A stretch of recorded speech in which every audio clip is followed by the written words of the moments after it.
सुधा समाधान।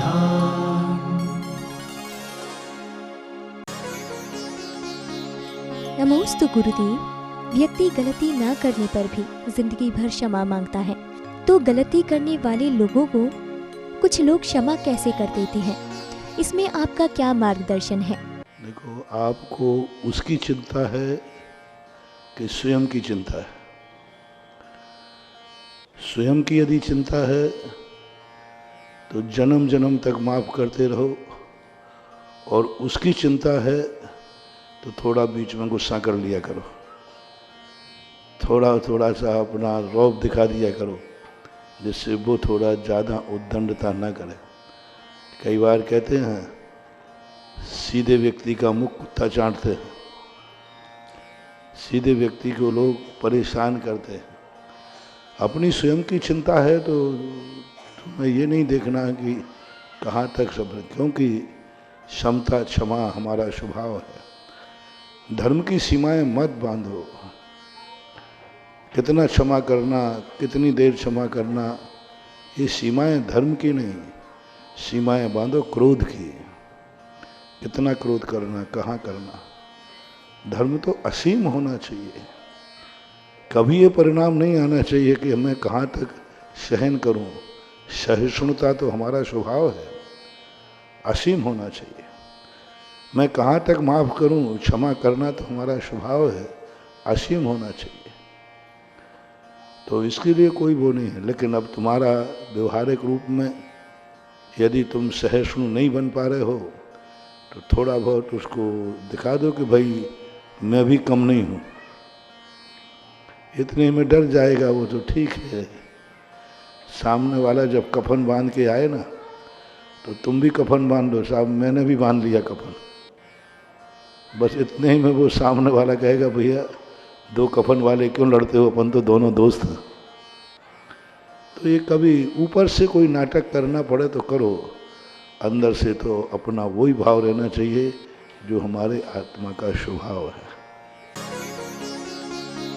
नमोस्तु गुरुदेव। दूसरे गुण स्थान में जाकर क्या मृत्यु सदगति का कारण बन सकती है? दूसरे गुण स्थान का मरण सदगति भी ले जाता है, दुर्गति भी ले जाता है। वहाँ भी परिणामों की अलग अलग है। दूसरे गुण स्थान में शुरुआत में उसकी विशुद्धि बढ़ी हुई रहती है, फिर धीरे गुण स्थान में घटती है। एक गुण स्थान ऐसा है दूसरा, जिसमें जितना समय व्यतीत होगा उतना उसकी विशुद्धि घटती है।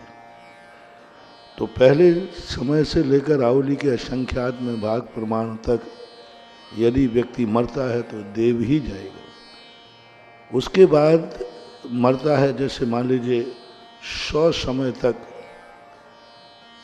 दूसरे गुण स्थान का काल है, तो प्रथम 10 समय में मरेगा तो देव जाएगा, दूसरे 10 समय में मरेगा तो वह मनुष्य बनेगा, तीसरे 10 समय में मरेगा तो वो मनुष्य में भी अपर्याप्तक होगा, चौथे समय में मरेगा तो वो असंगी होगा, पांचवें 10 समय में मरेगा तो वह पंचेंद्री होगा, चौरेंद्री होगा। ऐसे कर करके उसके 10 भागों में, और अंत में यदि मरता है तो वो 1 इंद्रियों में भी जा सकता है। जावे कोई ऐसा नियम नहीं है। यानी साधारण गुण स्थान मरने वाला जीव 1 इंद्री से लेकर के असंगी पंचेंद्री तक जा सकता है, देव पर्याय में भी जा सकता है। यानी तेज काय और वायु काय, वनस्पति के 5 भेद हैं, उनमें तेज काय और वायु काय में जन्म नहीं लेगा, कभी नहीं लेता। तेज काय वायु काय में जन्म नहीं लेता। और 1 इंद्री 2 इंद्री आदि में पर्याप्तकों में जन्म लेगा, अपर्याप्तक दशा में जन्म लेगा। नरकों में पर्याप्तक के ही होता है, क्योंकि दूसरा गुण स्थान वर्ती मर के नरक नहीं जाता। दूसरे गुण स्थान वर्ती का नियम है, जहाँ से मरता है ऊपर की तरफ जाता है। यदि वो 1 इंद्री में जाएगा तो ऊपर होगा, नीचे में नहीं जाएगा। तो दूसरे गुण स्थान वर्ती का मरण अधोगमन की तरफ नहीं होता, ऊर्ध्वगमन में होता है, ऐसा माना। नमोस्तु गुरुदेव। सम्मेश शिखर जी की वंदना करते समय अगर किसी व्यक्ति की मृत्यु हो जाती है तो क्या उस व्यक्ति का पुण्य का बंध है या पाप का? की अपेक्षा तो पुण्य का उदय है, अब परिणामों की अपेक्षा वो स्वयं जाने। क्षेत्र के लिए तो वह मंगल स्वरूप कहा, महान मंगल स्वरूप कहा, अंदर के परिणाम की स्थिति वो खुद निर्णय करेगा, अपन नहीं कर सकते। अपन तो उसको शुभ मानेंगे, क्षेत्र मंगल मानेंगे। नमोस्तु गुरुदेव। सम्यक ज्ञान जब तक है तब तक सम्यक दर्शन है, लेकिन सम्यक दर्शन छूटने के बाद सम्यक ज्ञान कैसे रहेगा? सम्यक ज्ञान के 5 भेद हैं, मति, श्रुत, अवधि, मना, पर्याय, केवल ज्ञान। तो केवल ज्ञान तो वहाँ है ही, सम्यक ज्ञान कैसे कहते हैं? जो सही जानता है। तो केवल ज्ञान भी एक सम्यक ज्ञान है।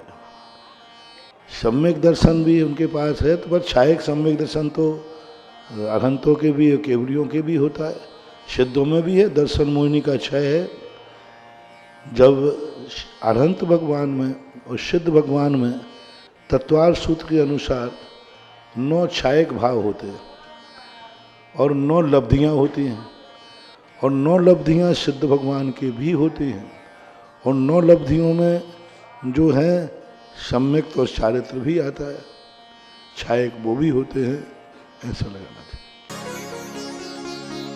नमोस्तु गुरुदेव। उत्सर्पिणी काल में तीर्थंकर अधोलोक से आएंगे, ऐसे में इनकी पूजा में जयमाला कैसे बोली जाएगी?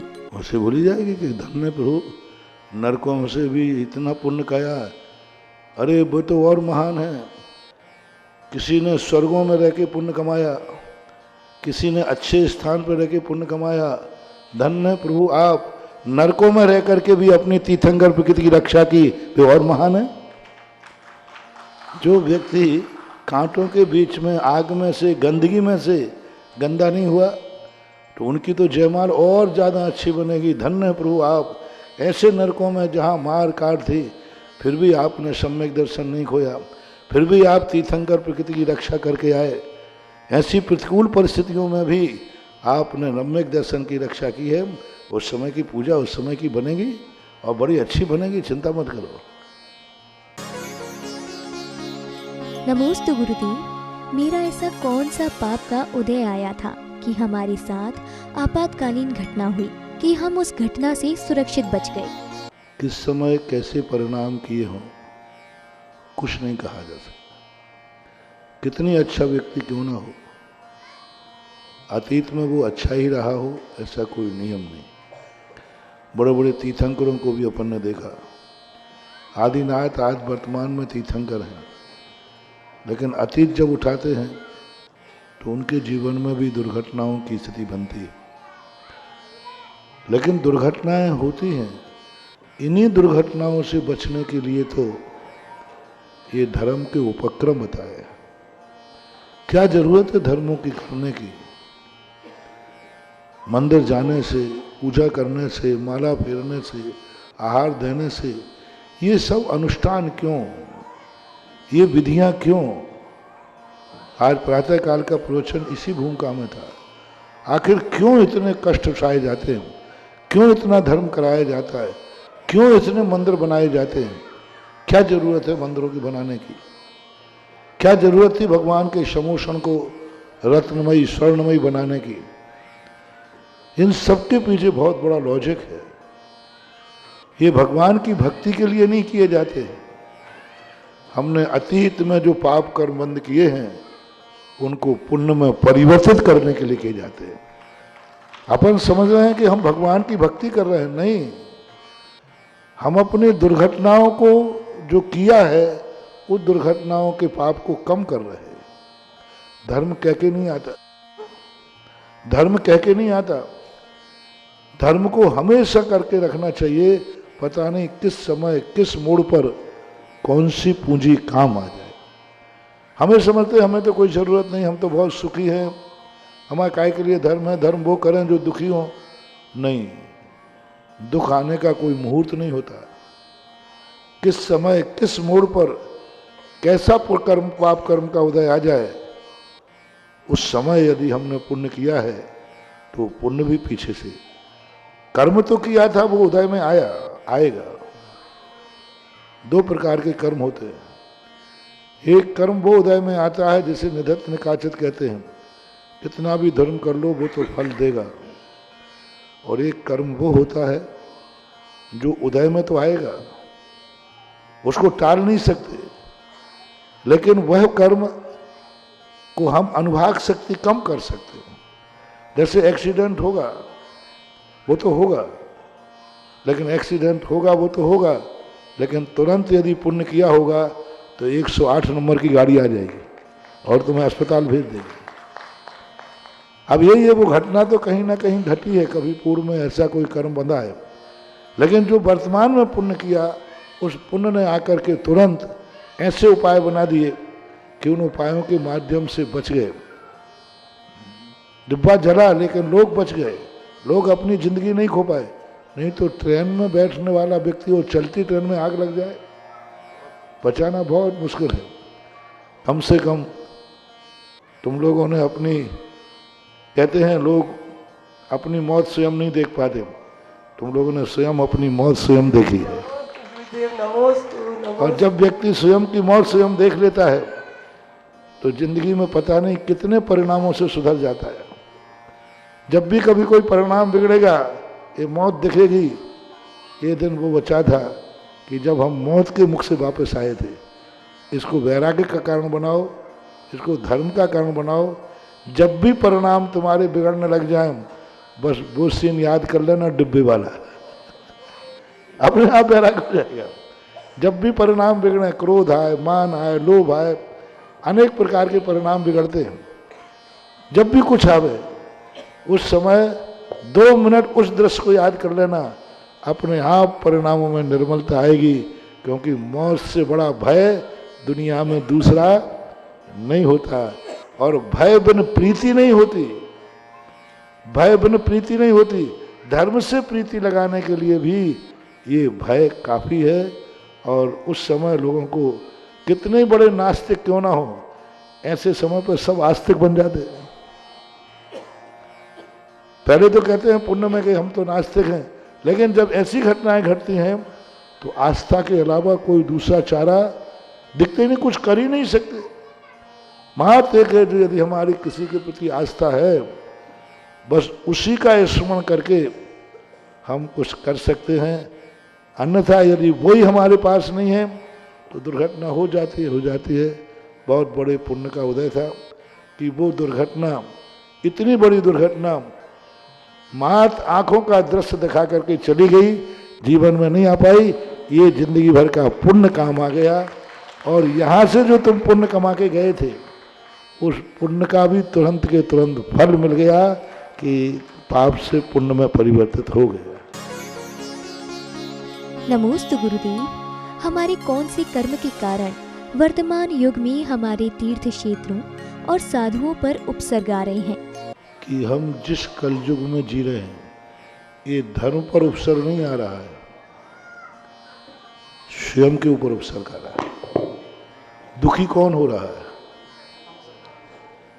कोई मंदिर को लूट रहा है, मंदिर दुखी हो रहा है, भगवान दुखी हो रहा है कि अपन दुखी हो रहा है? तो बस अपने पाप कर्म का उदय आ रहा है, भगवान का नहीं। सिद्ध क्षेत्र दुखी नहीं हो रहा है, सिद्ध क्षेत्र लुट रहा है, दुख अपन को। जो दुखी होता है घटना से, उसके पाप कर्म का उदय। अपन सबके अशुभ कर्म का उदय है कि हम अपने सामने आंखों देखे देखे अपने इष्ट देव के मंदिर लुटते हुए देख रहे हैं। ये अपने पाप कर्म का उदय है। अब इसका उपाय यही है कि जितना बचा सकते बचाओ, अन्यथा नियत तो ये कहती है कि अच्छे लोग, अच्छे धर्म इस दुनिया में रहेंगे तो कभी अंधकार नहीं आएगा। और प्रकृति कहती है कि इतने पापी बढ़ गए हैं, इतने पापी बढ़ गए हैं कि मुझे यहाँ प्रलय लाना है, इतने पापी बढ़ गए कि हमें यहाँ अंधकार लाना है। और अंधकार में लाने में बाधक है सज्जन पुरुषों का दीपक। तो प्रकृति भी कह रही है इस दीपक को बुझाओ, तभी हम पापियों को सुधार पाएंगे, दुष्टों को सुधारें। क्योंकि सज्जन से रहते हुए प्रकृति दुष्टों को दंड नहीं दे पाती, सज्जन बचा लेता है, सज्जन रोक लेता है। सुरसागर महाराज पर उपसर्ग हुआ राजा उनको मारने के लिए दौड़ा, सूरसागर महाराज ने बचा लिया। राजा कहता महाराज जी आपने बचा लिया, नहीं तो ये दुष्ट बचने लायक नहीं था। तो फिर प्रकृति कहती है जब तक ये सज्जन दुनिया में रहेंगे, ये दीप जला के जिएंगे, हम कभी अंधेरा कर नहीं पाएंगे, और अंधेरा नहीं होगा तो हम पापियों को दंड कैसे देंगे। तो धीरे धीरे प्रकृति कह रही है इस पृथ्वी पर पापियों का राज्य बढ़ रहा है, पापी लोग बढ़ रहे हैं, उनको दंड देने के लिए हमें साधु और सज्जन लोगों को, सत लोगों को हटाना होगा, तभी इस सृष्टि पर प्रलय आएगा। क्योंकि उनके रहते हुए हमने प्रलय किया तो सज्जन भी उस प्रलय की चपेट में आ जाएंगे। इसलिए प्रकृति धीरे धीरे सत धर्म को, अच्छे धर्म को द्रोहित करती जा रही है और पापियों के लिए बढ़ावा देती जा रही है। वो सत स्थानों पर भी गलत कार्य करने लगे, अच्छे स्थानों को भी लूटने लगे, यही उनके पाप का घड़ा भरने वाली बात होती है। तो नियत तो ये कहती है, अध्यात्म ये कहता है हमारे पाप कर्म के उदय हैं, और व्यवहारिकता ये कहती है कि ये सरकार की राजनीति हमारे लिए परेशानी का कारण बन रही है। सरकार यदि हमें अल्पसंख्यक मानकर पूरा प्रोटोकॉल देवे तो शायद हमारी सुरक्षा हो सकती है। तो अनेक दृष्टिकोण हैं, उन सभी दृष्टिकोणों से देखना पड़ेगा। नमोस्तु गुरुदेव। यदि घर में पूजा के वस्त्र सुखाने के लिए व्यवस्था नहीं है तो क्या हम वस्त्रों को मंदिर में सुखा सकते हैं? मंदिर में भी कर सकते हो, उसकी व्यवस्था है, लेकिन बस किराया दे देना। जितने स्थान में उतना स्थान यदि आप जीवन भर के लिए लेंगे तो बाजार में कितना किराया लगेगा, जितने सब 2-3 पत्थर सुखाने के लिए हाल बनेगा, और हाल में तुम 50 लोग हो मान लीजिए, तो 50 लोग डिवाइड करके उस भवन का जो निर्माण का खर्चा है वो दे देना और किराए का दे देना, फिर चलेगा धीरे धीरे। व्यवस्थाएं हैं, हर चीज़ का एक अपने आप में कंसेप्ट होता है, उस पूरे को फॉलो करने से ही बनती हैं। बाकी मजबूरियों के लिए कोई रास्ते नहीं होते, मजबूरी व्यक्ति जिस रास्ते से निकल जाए वही उसके जीवन का रास्ता होता है। नमोस्तु गुरुदेव। अभिषेक के बाद पहले भगवान जी को विराजमान करें या अर्घ चढ़ाएं? अभिषेक के बाद जैसी व्यवस्था होती है, विराजमान करके भी अर्घ चढ़ा सकते हो, और वहाँ भी एक अर्घ तो पानी चंदन वाला वहीं चढ़ा करके फिर भगवान को उठाना चाहिए। और यदि वहीं सब चढ़ाते हो तो कोई आपत्ति नहीं है, बहुत अल्पकाल है, चढ़ा सकते हो। सुधा समाधान